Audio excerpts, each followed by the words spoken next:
નમસ્કાર મિત્રો, મારી યુટ્યુબ ચેનલમાં ફરી એકવાર આપનું હૃદયપૂર્વક સ્વાગત છે।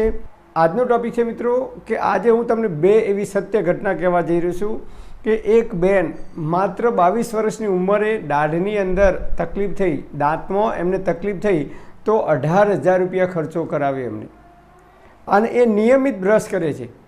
એ પછીની બીજી ઘટના છે કે માત્ર 7મા ધોરણમાં ભણતો વિદ્યાર્થી 50,000 રૂપિયા એને દાંતમાં અને દાઢમાં ખર્ચો કરાવ્યો એના પપ્પાએ।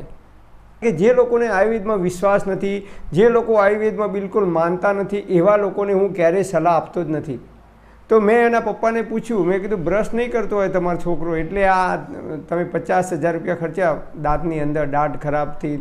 તો એમને કહ્યું કે અમે 2 ટાઈમ બ્રશ કરીએ છીએ, અમારા ઘરના બધા જ સભ્યો એમને કહ્યું કે 2 ટાઈમ, એક સવારે બ્રશ કરવાનો અને રાત્રે સૂતી વખતે બ્રશ કરવાનો।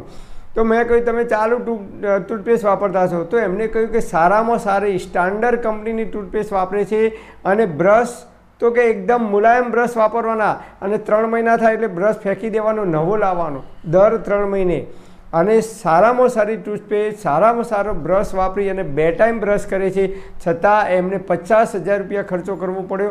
અને આ વાત માત્ર એમને લાગુ પડતી નથી, આજકાલ તમે જુઓ તો ઘણા બધા લોકોને દાઢની અંદર દુખાવો થાય છે, કેટલાક લોકોને દાઢમાં પરું થાય છે, અમુક લોકોને દાંતમાં સડો આવે છે। આ બધી તકલીફો દિવસે ને દિવસે વધુને વધુ જોવા મળે છે। તો આપણે કઈ જગ્યાએ ભૂલો કરીએ છીએ જેના કારણે આપણા દાઢની અંદર દુખાવો થાય છે? નાની ઉંમરમાં લોકોને દાઢ પડાવવાની જરૂર પડે છે, દાઢમાં સડો આવે છે, દાઢમાં પરું થાય છે, અને સમસ્યાઓ નાની ઉંમરમાં જોવા મળે છે। આપણે ભણેલા ગણેલા અભણ છીએ એમ પણ કહી શકાય, અને આપણા બાપ દાદાઓ, વડવાઓ આજથી 50-60 વર્ષ પહેલાં એ લોકો કદાચ અભણ નહોતા એમ કહી શકાય, એ લોકો બુદ્ધિશાળી હતા એમ કહી શકાય, કારણ કે એમને એક નાની ઉંમરમાં ક્યારેય દાંતની અંદર દુખાવો થતો નહોતો, કે નાની ઉંમરમાં દાઢ પડાવવાની જરૂર પડતી નથી 18-20 વર્ષની ઉંમરમાં। તો સૌથી પહેલાં આપણે જોઈએ તો આપણે હેન્ડ વોશ કરીએ છીએ, એ લિક્વિડ તમને કોઈ આપે અને ભાઈ એમ કે ભાઈ બ્રશ કરો, તો આપણે કરીશું? ના, નહીં કરીએ। કોઈ તમને એમ કે ભાઈ માથું જે ધોવા માટે શેમ્પૂ વાપરીએ છીએ, બ્રશ ઉપર એ શેમ્પૂ લઈ અને દાંત સાફ કરો, તો આપણે કરીશું? બ્રશ કરીશું? નહીં કરીએ। કપડાં ધોવા માટે જે ડિટર્જન્ટ વપરાય છે, જે પાવડર વપરાય છે, એ પાવડર તમને કોઈ આપે બ્રશ ઉપર આમ પાવડર નાખી અને પછી કંઈક બ્રશ કરો, તો આપણે કરીશું? ના, નહીં કરીએ। કપડાં ધોવાનો જે સાબુ વપરાય છે, એ સાબુ આપણને કોઈ આપશે તો આપણે બ્રશ કરીશું? દાંત ઉપર લગાવીશું? નહીં લગાવીએ। જે કેમિકલ કપડાં ધોવા માટે, માથું ધોવા માટે, શેમ્પૂની અંદર, સાબુની અંદર વપરાય છે ફીણ ઉત્પન્ન કરવા માટે, એ જ કેમિકલ ટૂથપેસ્ટની અંદર ફીણ ઉત્પન્ન કરવા માટે વપરાય છે। તમારે ગૂગલમાં સર્ચ કરવું હોય તો કરી જોજો। એક છે સોડિયમ મોનોસલ્ફેટ અને બીજું છે સોડિયમ લોરેટ સલ્ફેટ। આ 2 ઘાતક કેમિકલ છે, અને એ કેમિકલ ટૂથપેસ્ટની અંદર નાખવામાં આવે છે। એ પછી ટૂથપેસ્ટને રંગબેરંગીન બનાવવા માટે એની અંદર કલર ઉમેરવામાં આવે છે। તમને કોઈ એમ કે ખીચડીમાં કે દાળ ભાતમાં કે શાકમાં 1 ચમચી કલર નાખીને ખાઓ, તો આપણે ખાઈશું? નથી ખાતા। અને એને સુગંધિત બનાવવા માટે એની અંદર અલગ અલગ ફ્લેવર ઉમેરવામાં આવે છે। તો આજે આપણે કેમિકલથી સવારે ઉઠીને તરત કેમિકલથી મોઢું ધોઈએ છીએ એમ કહી શકાય। સોર્બિટ્રેટ નામની એક દવા આવે છે, અને એ ગોળી જીભ ઉપર કે જીભ નીચે મૂકવામાં આવે તો વિધિન 7 સેકન્ડ, ઓનલી 7 સેકન્ડની અંદર એની અસર બતાવે છે। આપણી જીભ એટલી બધી સંવેદનશીલ છે કે કોઈ પણ વસ્તુ આપણે અહીંયા ચાખીએ તો તરત જ આપણને ખબર પડી જાય છે ખાટું, ખારું, તીખું, મોડું, ગળ્યું કેવું છે। અને આપણી જીભ છે એ સૌથી મહત્ત્વનો ભાગ ભજવે છે પાચન કરવાની અંદર। આપણા મોઢાની અંદર લાળ ઉત્પન્ન થાય છે, સલાઈવા ઉત્પન્ન થાય છે, અને એ પાચન કરવામાં અદ્ભુત પરિણામ આપે છે। જે લોકોની સલાઈવા ઉત્પન્ન થવાની બંધ થઈ જાય છે, ઓછી થઈ જાય છે, એ લોકોને પેટના રોગ થવાની શરૂઆત થઈ જાય છે। અને આપણી જીભ મરીએ ત્યાં સુધી ક્યારેય સુકાતી નથી, હંમેશા એ ભીની જ રહે છે। ઓટોમેટિક એની અંદરથી લાળ ઉત્પન્ન થયા જ કરે છે આપણા શરીરની અંદરથી। અને મેન્થોલ નામનું સૌથી ઘાતક કેમિકલ છે, એ કેમિકલ પણ આ ટૂથપેસ્ટની અંદર વાપરવામાં આવે છે। તમારે એના બોક્સ ઉપર વાંચવું હોય તો વાંચી લેજો, ગૂગલમાં સર્ચ કરવું હોય તો કરી લેજો। તો આજે આપણે બ્રશ નથી કરતા, પણ કેમિકલથી આપણે આપણા દાંત સાફ કરી છે, અને એ કેમિકલથી એટલા માટે એ લોકો ગેરંટી આપે છે દાંત સફેદ થવાની, કારણ કે દાંતના ઉપરનું જે સફેદ પડ છે, એ પડ એ કેમિકલ ઘસવાથી એ પડ છે ધીમે ધીમે દૂર થઈ જાય છે। અને એટલા માટે ગમે તેવા પીળા દાંત હોય તો ઉપરનું પડ જતું રહેશે, પીળા કલરનું, અને એટલા માટે દાંત સફેદ દેખાય છે. તો એના લીધે દાંતના ઉપરનું પડ છે ઘસાતું જાય છે, અને એના લીધે આપણા દાંતના બે દાંત વચ્ચે, પેઢા વચ્ચે જગ્યા થાય છે. દાંત ધીમે ધીમે ઢીલા પડી જાય છે. આપણા બાપ દાદાઓ વડવાઓ લીમડાનું દાંતણ કરતા હતા, બાવળનું દાંતણ કરતા હતા, કણજીનું દાંતણ કરતા હતા અને આંબાનું દાંતણ કરતા હતા. આવા 13 પ્રકારના આયુર્વેદની અંદર દાંતણ બતાવે છે. તમારે લીમડાનું દાંતણ કરવું હોય તો માર્ચ, એપ્રિલ, મે, જૂન, જુલાઈ, ઓગસ્ટ, સપ્ટેમ્બર, ઓક્ટોબર, આ જે ગરમીના દિવસો છે એ ગરમીના દિવસોની અંદર અને ચોમાસાની ઋતુની દરમિયાન તમે લીમડાનું દાંતણ કરી શકો છો. નવેમ્બર અને ડિસેમ્બર 2 મહિના તમે બાવળનું દાંતણ કરી શકો છો, અને જાન્યુઆરી અને ફેબ્રુઆરી કણજીનું દાંતણ કરી શકો છો.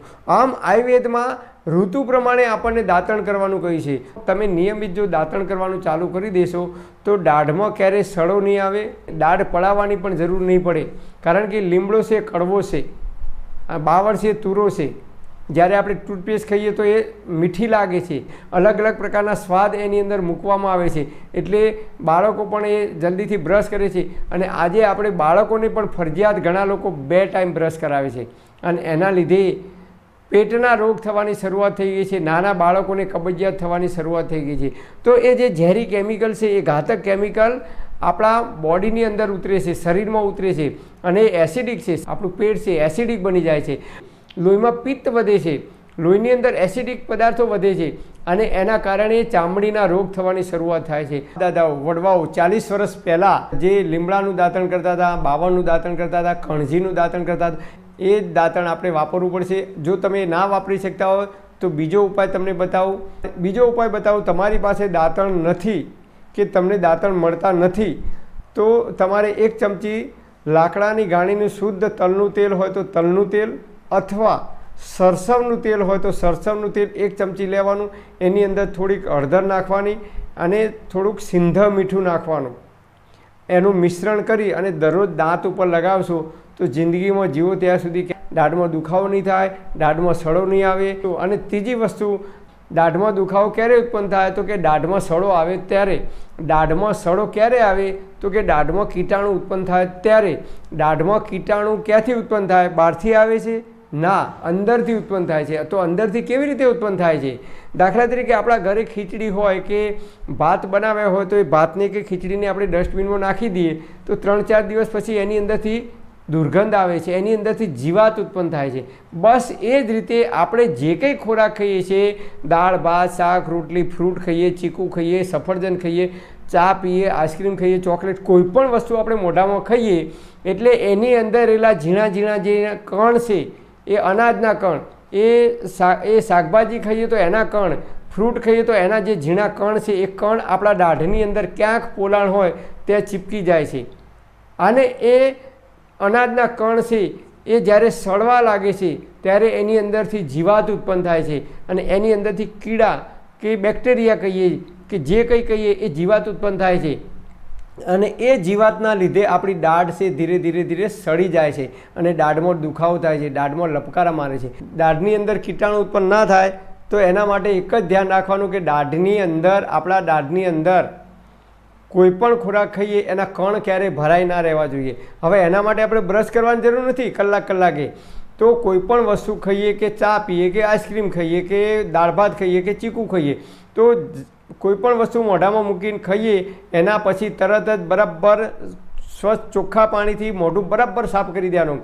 5 થી 6 વખત તમે કોગળા કરશો ને, આમ કરીને કોગળા કરશો એટલે દાઢમાં જેટલા પણ અનાજના કણ ભરાઈ રહ્યા છે, ઝીણા ઝીણા કણ ભરાઈ રહ્યા છે, તમે જે વસ્તુ ખાધી છે એ બધા જ કણ જો નીકળી જશે, દાઢમાં એક પણ કણ ભરાઈ નહીં રહે તો દાઢની અંદર ક્યારેય જીવાત ઉત્પન્ન નહીં થાય. દાઢમાં જીવાત ઉત્પન્ન નહીં થાય તો દાઢમાં ક્યારેય સડો નહીં આવે. દાઢમાં સડો નહીં આવે તો દાઢમાં લપકારા નહીં મારે, અને દાઢમાં લપકારા નહીં મારે તો દાઢ ક્યારેય પડાવવાની પણ જરૂર નહીં પડે. તો આટલું ખાસ આપણે ધ્યાન રાખવાનું છે. હું મારા જીવનમાં એનું અપનાવ્યું છે, અને એટલા માટે છેલ્લા કેટલાય વર્ષોથી મારી દાઢમાં દુખાવો થતો નથી, દાઢમાં કળતર થતી નથી, કે દાઢમાં રૂટ કેનાલ કરાવવાની પણ જરૂર પડી નથી. તો આપણે પણ આ હળદરનો પ્રયોગ કરીએ, અથવા આપણા બાપ દાદાઓ જે કંઈ કે લીમડાનું, બાવળનું કે કણજીનું દાંતણ કરતા હતા એનો ઉપયોગ કરીશું તો આપણા દાંત મજબૂત રહેશે. પરમપિતા પરમાત્મા આપ સર્વેને તંદુરસ્ત અને નિરોગી રાખે એવી હૃદયપૂર્વક મારી પ્રાર્થના. Thanks for watching my video. Thank you.